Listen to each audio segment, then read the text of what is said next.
Buenas tardes. Bueno, vamos a concluir con el bloque 3 de Vanguardias Históricas para la Facultad de Artes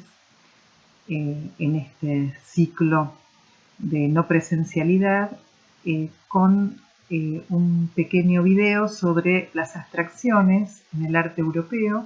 y el constructivismo. Si nucleamos lo que es el grupo del jinete azul, el neoplasticismo, el suprematismo y constructivismo en Rusia. Y en todos el marco es el mundo de la no representación o las no objetividades, como se deben llamar también en el concepto que elabora el teórico peruano Juan Hacha. La no objetividad en la pintura y desde la pintura un modo de enseñar arte que se va a realizar en la escuela de la Bauhaus, y por el lado de las vanguardias rusas, el pasaje de la pintura como la última propuesta de un arte burgués y de una conceptualización del arte en un sentido burgués, de propiedad privada, hacia un arte para la revolución con nuevos lenguajes y nuevas formas. Esto es el diseño, el vestuario, por ejemplo. Uno de los exponentes del jinete azul es Kandinsky, que además de participar del grupo, va a escribir, va a teorizar sobre el arte abstracto y además va a trabajar en Rusia llevando estas ideas de la abstracción y además en la Bauhaus va a enseñar los talleres de un arte que se propone como generativo, ¿no? Una experimentación generativa, del punto a la línea, las correspondencias entre colores, movimientos, formas y sonidos. Acá tenemos dentro de lo que son las primeras acuarelas y óleos abstractos, donde él plantea una abstracción lírica, una abstracción libre, energética, donde las pinceladas están recorriendo formas que se abren en un fondo donde hay figura y fondo complejo, donde hay sinergia, ¿no? Cuando escribe de lo espiritual en el arte, publicado en 1912, muy influenciado por las ideas metafísicas de la época, definió la armonía moderna como el encuentro y el conflicto dramático de elementos aislados. Además, hay un pensamiento visual en correspondencia con el pensamiento musical, y de ahí también las improvisaciones de 1913. Su proceso para llegar a la abstracción total o a la no objetividad va desencadenando justamente una síntesis cada vez mayor de esa mirada sobre la naturaleza que abandona en pos de encontrar la naturaleza como tal de la pintura, es decir, los elementos plásticos puros, pero elaborados justamente en un espacio multisensorial y afectivo, como la composición octava, en lo cual la abstracción lírica plantea básicamente esta correspondencia y esta sonoridad a través de los ritmos, a través de las tensiones entre colores, entre ángulos, entre formas abiertas y cerradas que se van suscitando en una composición. De la misma etapa y trabajando ya en la escuela Bauhaus en Alemania, que se funda en 1919, esta línea traversa que es como su etapa más organizada, más ordenada compositivamente. Escribe también punto y líneas sobre el plano y elabora una interpretación holística del marco conceptual, del marco vertebrador y de los elementos plásticos puros, a partir, insisto, en esa idea de las correspondencias y en esa idea de las asociaciones estructurales del lenguaje. En una línea similar en cuanto a lo estructural del lenguaje plástico, Paul Klee, que integra el jinete azul, parte del jinete azul hacia la búsqueda del originario como origen y como original, utilizando muchas de las iconografías y decoraciones del arte africano, también utilizando lo que van a ser las diferenciaciones de planos subjetivos y objetivos, las vistas panorámicas, las vistas microscópicas, y así va elaborando toda una simbología que se acompaña de la mancha, de elementos sígnicos que provienen de diferentes culturas, realizando también un sincretismo,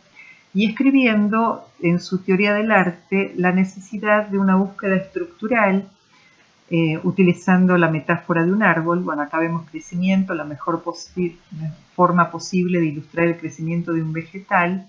donde en su metáfora del árbol él plantea que tradicionalmente la pintura arribó a la realización de la apariencia de las cosas, pero eliminándose la verosimilitud y eliminándose el ilusionismo plástico, la búsqueda de la pintura como del grabado, como de otras expresiones artísticas, tiene que ir a la develación de la esencia, es decir, de las estructuras, y por eso habla de cómo se nutre el árbol de la raíz hacia la copa a través de una serie de nervaduras y de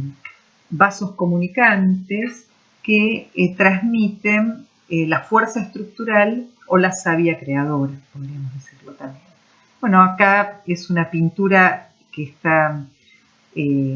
apropiándose o reconsiderando el tipo de decoración y el tipo de pintura plana de los tejidos tunecinos. Paralelamente al surgimiento de la Bauhaus y al desarrollo migrante de los integrantes del Jinete Azul, es decir, migrantes porque van de Alemania a París y de París a Rusia, a Moscú, en Holanda surge el grupo, la asociación neoplasticista con la revista Textil, en la cual van a trabajar, bueno, el más conocido Mondrian, también Bart van Leck, el arquitecto Aum y Theo van Doesburg. Y esta revista también promueve las ideas de la vanguardia, de la abstracción geométrica, podríamos distinguir como el camino de la abstracción libre, energética, sinergética, lírica, y el de la abstracción geométrica, dura, que desemboca en el arte concreto, en el grupo círculo y cuadrado. Y la Bauhaus está entre estos dos planos, ¿no? Entre incorporar la abstracción libre y regularse con la geometría, con las formas puras, con los colores puros, y así la revista Textil, el estilo, atraviesa tanto la pintura como el diseño gráfico, como las notas de arquitectura, como lo que pueden ser estas perspectivas proyectuales, isométricas. Vemos cómo la tipografía y la planta gráfica se geometriza según esta expresión que va a ser clave en la Bauhaus, que lo mínimo, las unidades mínimas de significación, el ABC de los colores primarios, el blanco y el negro, la ortogonalidad, el rectángulo y el rombo en Theo van Doesburg, la geometrización del tipo Garamond de las letras. Bueno, simplemente en este caso para ver que tenemos una relación entre arte y diseño que no se separa. El diseño es una manifestación dentro del arte moderno. Más allá de la discusión de si el diseño es arte o no, los artistas de la vanguardia geométrica van a saltar de la pintura, van a saltar del cuadro a los objetos y a la gráfica. Y van a dialogar con la arquitectura moderna, con Mio van der Rohe, por ejemplo. Bueno, esto es de Piet Mondrian, sus composiciones blanco, rojo, azul y amarillo van a tener pequeñas variaciones. Él habla de un neoplasticismo como un nuevo realismo que se manifiesta en que la verdadera realidad está en los elementos plásticos puros. También hay una carga de tipo metafísica que no vamos a abordar en este caso, pero ustedes lo pueden leer en los escritos de Mondrian. Desde el punto de vista plástico, él está trabajando con esta consonancia entre ritmos cromáticos, ritmos sonoros como boogie boogie, y además, si hay una apuesta utópica en la abstracción lírica y en el neoplasticismo, pasa por justamente desprenderse del materialismo al cual están sujetos los individuos y la sociedad europea, y creen que la abstracción es una búsqueda de una manera de alcanzar la espiritualidad. No es una posición de todos los abstractos, es una posición tanto de Kandinsky como de Mondrian, esa búsqueda de espiritualidad. Mientras que en el caso de la escuela Bauhaus o del suprematismo y el constructivismo, van a estar mucho más apegados a tratar de establecer un pragmatismo artístico para, en el caso de la Bauhaus, revolucionar el diseño y de alguna manera integrar nuevamente el arte a la vida cotidiana a través del objeto múltiple, a través de los objetos de uso cotidiano, a través de la gráfica, que son las maneras en que se disuelven las artes mayores y menores y se integran todos a partir de la buena forma. Además, hay una unidad entre el arte y la tecnología y hay una máxima búsqueda de geometría y abstracción. Vemos esta planta gráfica de la Bauhaus de Smith, el cartel de una de las exposiciones. También de Bayer, esta otra pieza gráfica que integra además el montaje. Fíjense cómo el montaje y el fotomontaje ya se convierte en una estrategia plástica, visual, compositiva, realizativa, que va a modificar la estética de la institución arte, pero también de la producción artística o visual de la cultura de masas. Bueno, ese racionalismo en la Bauhaus se acrecienta con Gropius, y los diferentes lugares que tiene, primero Weimar, luego Dessau, y finalmente sabemos que la Bauhaus es suprimida en el 33 cuando avanza el nazismo por considerar todo el arte moderno degenerado. También hay todo un desarrollo de juegos, es decir, todo lo que va a ser el diseño para la vida cotidiana, para la vida doméstica, lleva también a la importancia de lo lúdico, y lo lúdico se manifiesta con una renovación total en el diseño de objetos, juegos de mesa, por ejemplo, que tiene que ver con los encastres, bueno, o este tatetí de Hartwig, que va a inspirar también al grupo de círculo y cuadrado y va a tener sus resonancias en los juguetes articulados de Joaquín Torres García, el uruguayo que vamos a ver en las próximas clases.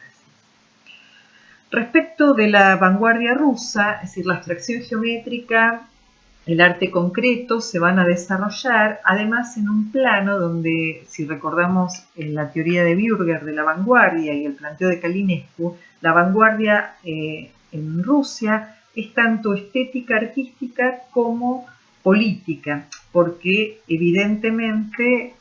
nace un nuevo arte en una nueva sociedad a partir de la Revolución de Octubre, a partir de la Revolución del 17. Previamente, en el 15, se presenta el suprematismo con Malevich a partir de una exposición que hace un conjunto programático, cuadrado negro, círculo negro y cruz negra, como vamos a ver. Tatlin, otro de los artistas convocados en esta presentación, va a trabajar en pintura, en relieve, pero se pasa justamente a esta necesidad de ser productivistas, ¿no? De ocupar el espacio, de ocupar la vida cotidiana. Entonces aparece el diseño gráfico y el diseño industrial con estos artistas. Van a hacer sus homenajes a la revolución y la idea del suprematismo como un arte dominado por el ideal absoluto, aunque lo absoluto es algo que se pone en jaque, es pensar que los elementos plásticos puros y la percepción pura puede ser modeladora y unificadora de las experiencias del conjunto, del colectivo. Acá tenemos también un desarrollo de una teoría estructural del lenguaje con Mayakovsky. Entonces hay un principio constructivo, hay un principio arquitectónico, hay un principio basado en la geometrización del mundo, en una doctrina plástica de la superficie plana suprematista, que también lo va a encontrar en Lisinski, desarrollando algunas síntesis. Dentro del manifiesto suprematista, Malevich hace hincapié en la supremacía de la sensibilidad pura en las artes ya no figurativas, el pasaje a la no objetividad. La representación no tiene valor en el arte del suprematismo, y no solo en el arte del suprematismo, sino en el arte en general. El valor estable y auténtico de una obra de arte consiste en la sensibilidad expresada. Entonces puede ser tanto o más sensible la relación, la tensión que se produce entre dos planos de color que la metáfora o la visión de un árbol. Bueno, algunas figuras que ya habíamos comentado: Lisinski, Tatlin, Rodchenko, Goncharova, los hermanos Naum y Antonio Pefner, en el cine Bertov. Es decir, es el suprematismo y el constructivismo, con su línea productivista y con el grupo Lev, abarcan todas las disciplinas artísticas. El artista debe aprender a utilizar los medios modernos de producción y poner su creatividad y energía al servicio del proletariado, pregonaba Rodchenko. Entonces también el artista es el productor, tiene que manejar los medios de producción industrial, los medios de producción capitalista para enfrentarse al capitalismo y generar un arte en serie, un arte para las masas, pero con una estética que los invite a reflexionar, que los invite a identificarse, a tener una identidad. Así vemos esta saga inicial de Malevich con el cuadrado negro, expuesta en el 23, el círculo negro y la cruz negra, los tres sobre un fondo blanco que además generan perceptualmente una ambivalencia entre figura y fondo. ¿Qué es figura? ¿Qué es plano? ¿Qué es plano de soporte? Previamente, en su formación, parte de estos recorridos cubo-futuristas, como vemos el retrato perfeccionado de Ivan Klimt, y el suprematismo en sí, con esa síntesis austera que tienen la serie de los cuadrados, círculos y cruz. Aquí la composición que vemos a la derecha, suprematista, nos plantea un plano en el cual se depositan formas cromáticas en tensión por las direcciones. Otra versión, este cuadrado rojo, y es interesante el subtítulo porque habla de un realismo pictórico de una campesina en dos dimensiones. Bueno, no es que sea surreal Malevich, sino que intenta desmontar el ilusionismo que atravesó a la pintura desde el siglo XIV hasta el 1900. Esa narrativa llega a su fin. El suprematismo y el constructivismo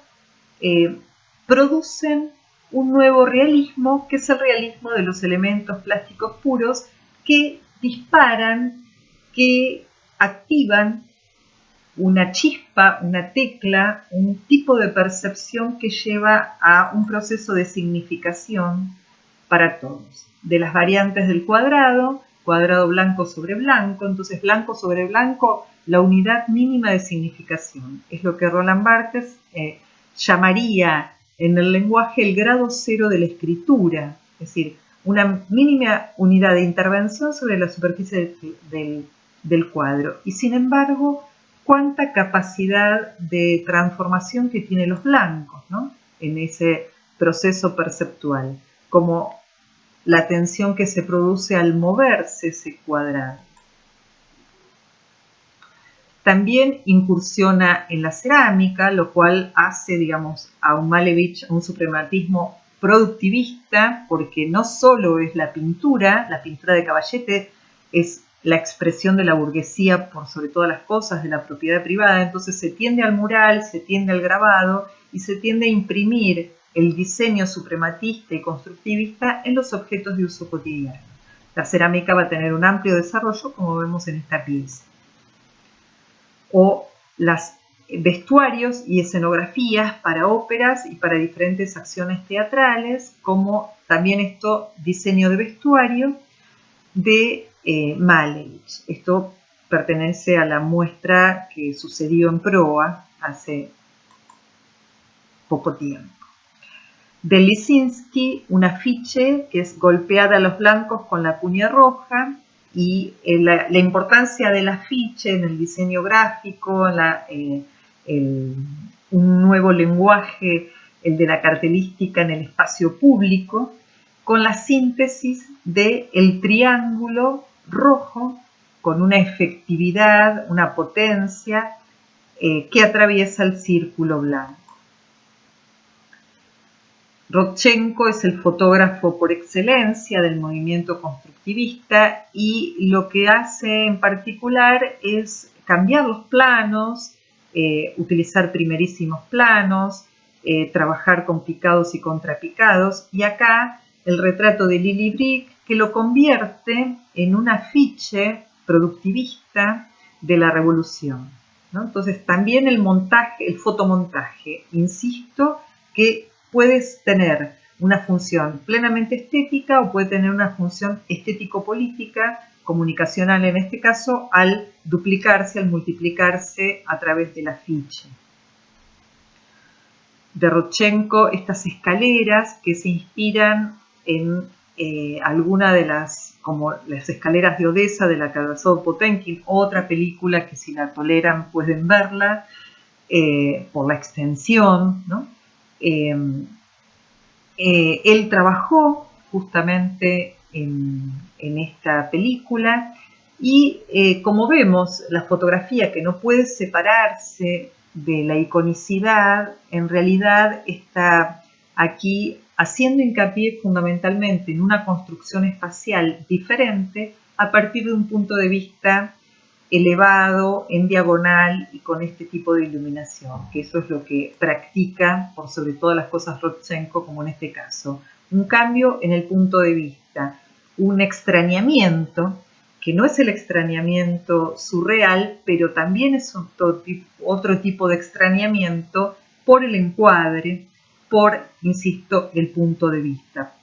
que hace que deje de pensarse en términos icónicos y se empiece a pensar con otras características, con otras perspectivas, con otras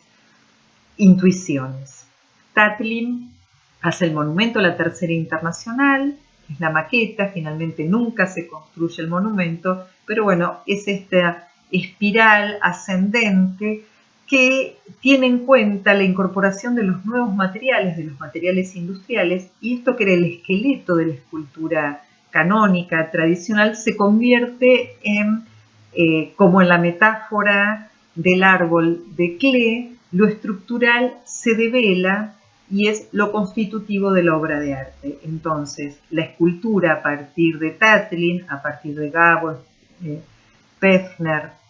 y Moholy-Nagy, es a partir de la incidencia espacial de los materiales industriales y la luz.